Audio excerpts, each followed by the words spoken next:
Présenter la création d'un nouveau document à partir du logiciel Photoshop. Vous pourrez retrouver la même méthode pour Illustrator, InDesign et tous les logiciels de la Creative Suite. Le principe est le même. Pour créer un nouveau document, vous allez dans Fichier, Nouveau ou raccourci clavier, pomme N. À ce moment-là, vous allez avoir une nouvelle fenêtre qui s'ouvre, la possibilité de mettre un nom. Donc, par exemple, fond, vous pouvez le nommer comme vous voulez.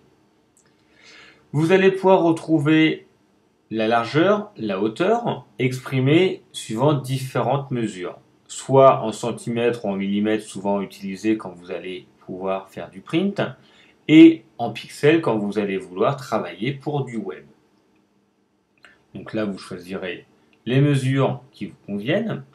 Nous allons pouvoir retrouver la résolution qui est exprimée en pixels pouces. Il y a deux possibilités que Photoshop nous donne, pixels pouces et pixels centimètres. Quand on donne une résolution, quand on parle de DPI, c'est toujours en pixels pouces.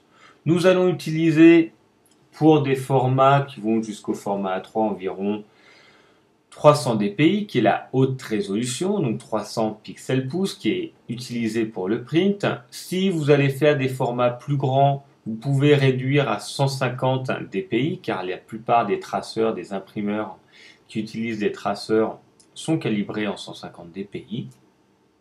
Et si vous allez travailler pour le web, il faudra mettre 72 dpi.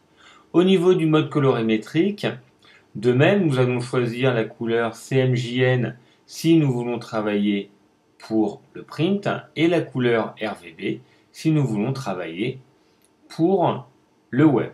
Ici, le contenu de l'arrière-plan, on va le laisser souvent en blanc, ce qui va nous permettre d'avoir un fond blanc dès le départ pour notre document et un calque qui va être nommé arrière-plan avec un fond blanc. Une fois que tous les paramètres sont bien validés, nous appuyons sur OK et notre document apparaît. Et nous voyons bien notre document ici, nous pouvons le revoir avec les règles, qui va de 0 jusqu'à 25 et ici de 0 jusqu'à 18 cm. Et nous avons bien un arrière-plan en blanc. Si nous voulons par la suite vérifier la taille de notre image, nous pouvons aller dans Images, Taille de l'image, et ici, nous retrouvons les valeurs et nous pouvons les modifier si les valeurs que nous voulions mettre n'ont pas été justes ou si on voulait modifier. Voilà pour créer un nouveau document.